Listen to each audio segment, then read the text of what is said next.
ওয়ামা আরসালনাকা ইল্লা রাহমাতাল লিল আলামিন। বলেন আল্লাহু আকবার। আর জবান আল্লাহু আকবার। আমার আল্লাহ বলেন, ও দুনিয়ার মানুষ, ও দুনিয়ার মানুষের, আমার নবী হইছে রহমত। মাছের জন্য রহমত, পানির জন্য রহমত, বাতাসের জন্য রহমত, বৃষ্টির জন্য রহমত, মানুষের জন্য রহমত। যত মাখলুকাত আছে সমস্ত মাখলুকাতের জন্য একমাত্র আমার নবী রহমত। বলেন সুবহানাল্লাহ। রাসূলেরা আগার পয়দা না করতে জমিন ও আসমান কুছ ভি পয়দা না হতে। যদি আমার নবীকে যদি সৃষ্টি না করত, আমার নবীকে যদি না বানাইতো, আল্লাহ তাআলা জমিন আসমান কিছুই সৃষ্টি করত না। একমাত্র নবীর বরকতই সৃষ্টি করেছে। বলেন সুবহানাল্লাহ। আমার আল্লাহ বলে, দুনিয়ার মানুষেরা যদি আমাকে যদি পাইতে চাও, আমার দিদা যদি চাও, আমার ভালোবাসা যদি চাও, আমার নবীকে মহব্বত করো। কুল ইন কুনতুম তুহিব্বুনাল্লাহ ফাত্তাবিউনি ইউহিব্বুকুমুল্লাহ ওয়া ইয়াগফির লাকুম যুনুবাকুম আল্লাহু গফুরুর রহিম। বলেন আল্লাহু আকবার। ও আমার দুনিয়ার মানুষরে, যদি আমার নবীকে ভালোবাসো, আমার নবীকে যদি মহব্বত করো, আমি আল্লাহ ওই বান্দাকে মহব্বত করব। আমি আল্লাহ ওই বান্দার গুনাহ মাফ করে দেব। কাল কিয়ামতের ময়দানে ওই বান্দাকে আমার কুদরতি করে টেনে আনবো। বলেন সুবহানাল্লাহ। দুনিয়ার মানুষেরা, একদিন মুসা আলাইহিস সালাম এইভাবে মানুষকে সামনে নিয়া তাওরাত কিতাবের কথা আলোচনা করতেছে। এর ভিতরে এক ব্যক্তি দাঁড়াইয়া বলে, ও মুসা পয়গম্বর রে, ও পয়গম্বর মুসা, এই জমিনের ভিতরে কি আপনি সবচাইতে জ্ঞানী না কোনো জ্ঞানী মানুষ আছে? মুসা পয়গম্বর অহংকারী করে বলল, না না, আমার চাইতে জ্ঞানী মানুষ এই দুনিয়ায় আর নাই। আমার আল্লাহ এটা পছন্দ করেন নাই। আমার আল্লাহর সাথে সাথে জানাইয়া দেব, পয়গম্বর রে, না না, তোমার চাইতে এই দুনিয়ার ভিতরে, আমার ওলির ভিতরে একজন মানুষ আছে তোমার চাইতে জ্ঞানী। তার নাম হইছে খিজির। বলেন সুবহানাল্লাহ। তার নাম হয়েছে খিজির আলাইহিস সালাম। তোমার চাইতো একজন বুজুর্গ আল্লাহর ওলি এই জগতে একজন আছে। বলেন সুবহানাল্লাহ। আর বলেন সুবহানাল্লাহ।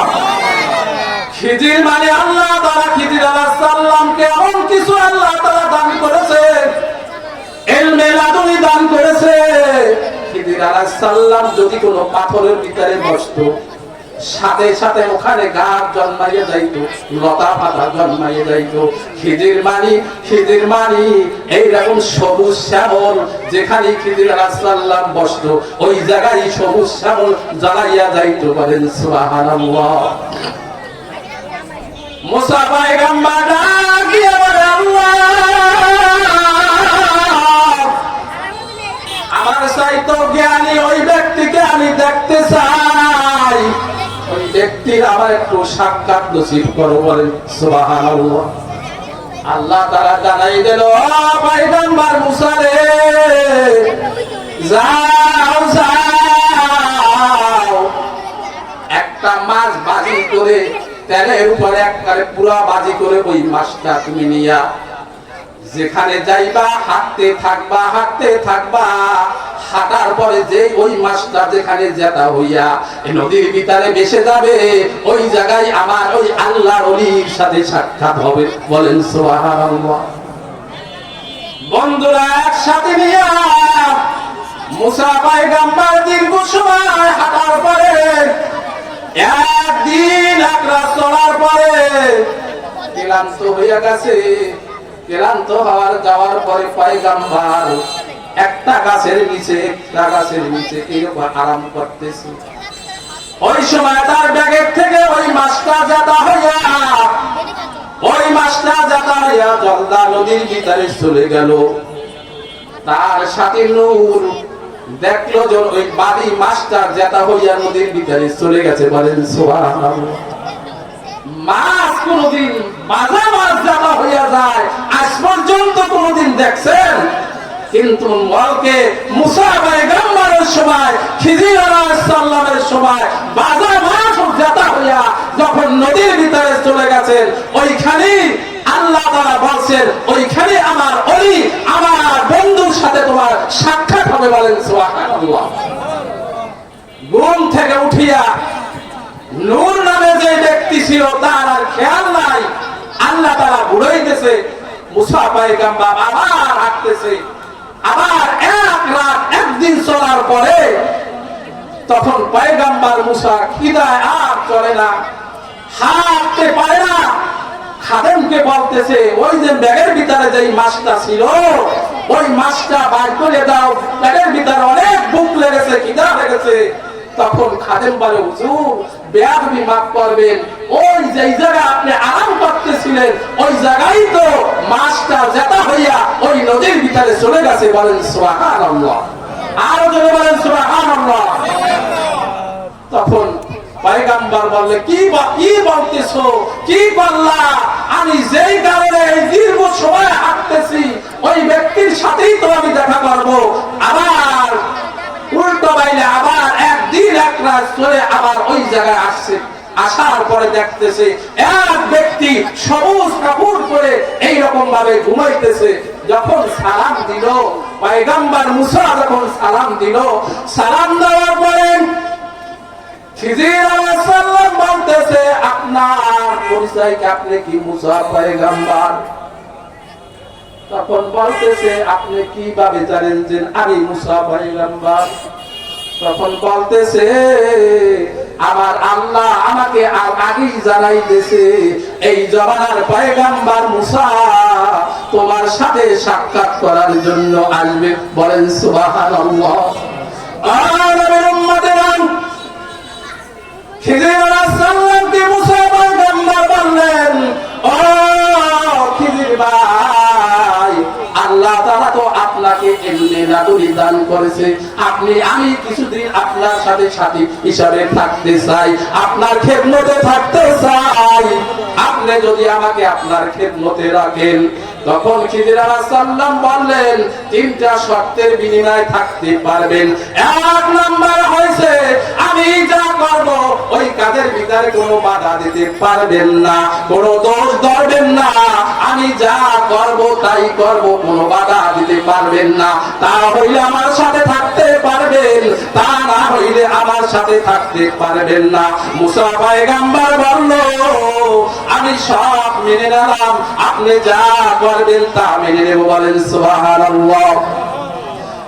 নবীর উম্মতেরা মুসা পয়গম্বর খিজির আলাইহিস সালাম দীর্ঘ সময় হাঁটতেছে, হাঁটতে হাঁটতে একটা বিশাল নদীর ওপারে যাবে, কিভাবে পারাবে? এক মাঝি ডাক দিয়ে বলে হুজুর আসেন আসেন, আমার নৌকায় আসেন, আপনার কোনো পয়সা লাগবে না, কোনো টাকা দেওয়া লাগবে না, বিনা টাকায় আপনাকে পার করে দেব। বলেন সুবহানাল্লাহ। যেমন আমাদের ওলামায়ে কেরামদেরকেও অনেক মানুষ মহাব্বত করে চা খাওয়ায়, পান খাওয়ায়, কথা ঠিক কিনা? ওইভাবে খিজির আলাইহিস সালামকে দেখা বলেন ও আল্লাহর ওলি, আপনার কোনো পয়সা দিতে হবে না, বিনা পয়সায় আপনাকে ওপার পার করে দেব। বলেন সুবহানাল্লাহ। নবীর উম্মতেরা যখন নৌকাটা ওপার নিয়ে গেল, খিজির আলাইহিস সালাম বলল ও মাঝি তোমার কোনো কুড়াল আছে? বলে আছে। যখন কুড়ালটা দিল, কুড়ালটা দিয়া ওই মাঝির নৌকাটা ছেদ্র করে ওই নদীর ভিতরে ডুবাইয়া দিল। মুসা পয়গম্বর বলে হায় হায় কি কাজ করলেন? যেই ব্যক্তি নৌকায় পার করে দিল, কোনো টাকাও নিল না, কোনো পয়সাও নিল না, এত সম্মান করলো, আর সেই ব্যক্তির নৌকাটা আপনি ডুবাইয়া দিলেন, কি কাজ করলেন? পয়গম্বর খিদির আলাইহিস সালাম বলেন, আপনাকে না বলছি কোনো কথা বলতে পারবেন না? পয়গম্বর মুসা বলে, অন্যায় হয়েছে, আর বলবো না, মাফ করে দিন। আবার সামনের দিকে চললো। সামনের দিকে যাইতে যাইতে দেখে দেন কিছু পোলাপান এইরকম খেলাধুলা করতেছে। ওইয়ার ভিতরে সুন্দর একটা ছেলে, মাত্র 8-9 বছর বাচ্চা, ডাক দিয়ে আইলা খিদির আলাইহিস সালামের ব্যাগ থেকে ছুরি বাইর করিয়া তাকে এইরকম শুয়াইয়া এইরকম জবাই দিয়া হত্যা করেছে। মুসা পয়গম্বর বলতেছে, কি কাম করলেন? একটা নিষ্পাপ শিশু, তার কোনো গুনাহ নাই, এই বাচ্চাটাকে আপনি হত্যা করলেন, কেমন কাজ করলেন? এটা কি সহ্য করার মতন? তখন বলতেছে, আপনাকে না বলছি আপনি চলে যান, আমার সাথে আপনি থাকতে পারবেন না। ঠিক আছে, অন্যায় হয়েছে, ভুল হয়েছে, আর বলবো না। ও নবীর উম্মতেরা, পয়গম্বর মুসা খিদির আবার হাঁটতেছে, হাঁটতে হাঁটতে অনেক দূর যাওয়ার পরে দেখতেছে একটা গ্রাম। এখন আর পাঁচরে রাখি দাও লাগছে, বুকো লাগছে। খিদির আলাইহিস সালাম 3 জন সাথী, ওই গ্রামের মানুষ এত বখিল, এত বখিল, সারা গ্রাম ঘুরছে, একটা মানুষের একটা রুটি দিয়ে সাহায্য করে নাই। বলছে দিলাম না, কয়েকদিন বুহা, কয়েকদিন পর্যন্ত অনাহার, আমাদের একটা রুটি দিয়ে সাহায্য করেন। কিন্তু একটা মানুষও, ওই মহল্লার ওই গ্রামের একটা মানুষও রুটি দিয়ে তাদেরকে সাহায্য করায় না, খাওয়ায় না। ঘুরিয়ে যখন চইলা যাইতেছেন, খিদির আলাইহিস সালাম দেখতেছে একটা ভাঙা দেওয়ার বাড়ি। তখন মুসা পয়গম্বরকে বলতেছে, এই বাড়িটা আমি মেরামত করে দিই, ঠিক করে দিই। বলে, কেমন কথা? এই গ্রামের মানুষ এত নিষ্ঠুর, এত খারাপ, আমরা সব বাড়ি গেলাম, একটা মানুষ একটা রুটি দিয়া আমাদেরকে খাওয়াইলো না, এত বখিল মানুষ, আর এই গ্রামের দেওয়াল আপনি মেরামত করে দিবেন, এটা কি ঠিক করবেন? বলে, না, এইটা ঠিক করে দিতে হবে।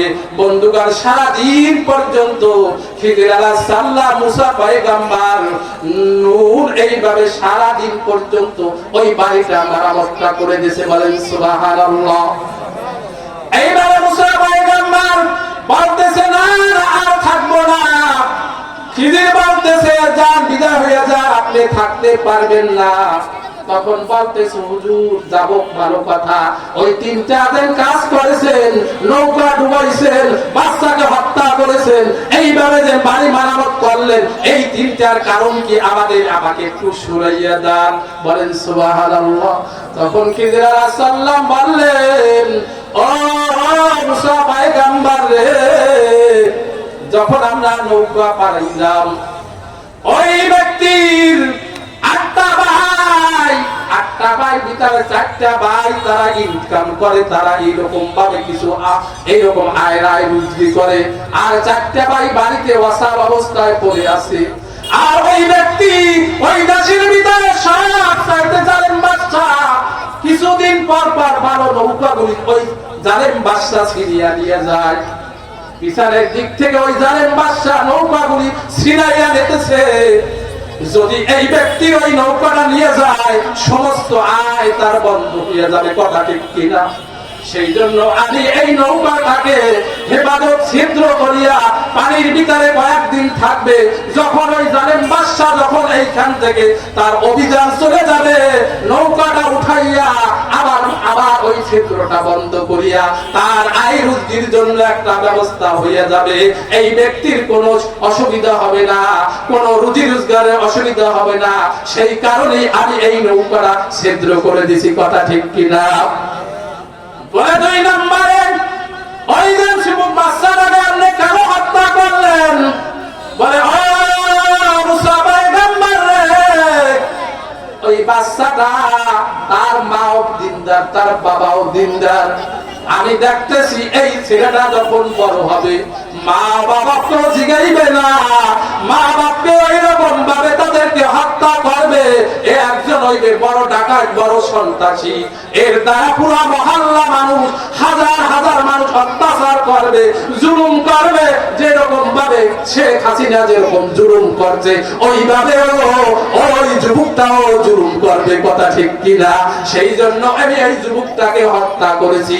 এই মানুষগুলি তারা হেফাজতে থাকবে, বলেন সুবহানাল্লাহ। 3 নাম্বার কারণ কি? বলে 3 নাম্বার কারণ হয়েছে এই বাংলা দেওয়াল, এই বাড়ির ভিতরে তারা হয়েছে গরিব। এই বাড়ির ভিতরে আল্লাহ তাআলার কিছু কুদরতি স্বর্ণ অলংকার আছে। যদি বাড়ি দেওয়াল না ভাঙে যায়, ওই মানুষগুলি তারা ওই ব্যক্তির তারা স্বর্ণ অলংকার গুলো নিয়ে যাবে। সেই জন্য আমি তার উপকার করলাম, গরিব মানুষ, তার দেওয়ালটা মেরামত করে দিলাম, বাড়িটা ভালো করে দিলাম, তার উপকার করলাম। এই জন্য আমি এই বাড়িটার মেরামত করে দিয়েছি, বলেন সুবহানাল্লাহ। সেই জন্য বন্ধুগণ রে, ও দুনিয়ার মানুষ বন্ধুরা, সেই জন্য আমরা এই দুনিয়ার ভিতরে যারাই দেখবেন জুলুম অত্যাচার করেছে, অহংকারী করেছে, সাদ্দাত অহংকারী করেছে, ফেরাউন অহংকারী করেছে, তারা আজ পর্যন্ত কোন মানুষ ফেরাউন নাম কোন সন্তানের রাখে না, সাদ্দাত কোন সন্তানের নাম রাখে না, নমরুদ কোন সাদ্দাতের নাম রাখে না। এইভাবে যারাই এই দুনিয়ার ভিতরে উলামায়ে কেরামদেরকে ভালোবাসবে না, মাদ্রাসা ভালোবাসবে না, কোরআন ভালোবাসবে না, দিন যাদের যারা ভালোবাসবে না, তাদেরকে আল্লাহ ভালোবাসবে না, এবং মানুষও তাদেরকে ভালোবাসবে না, কথা ঠিক কিনা? সেই জন্য বন্ধুগণ, সময় শেষ, অনেক ওলামায়ে কেরাম আছে আপনাদের কথা শুনাইবে, সেই জন্য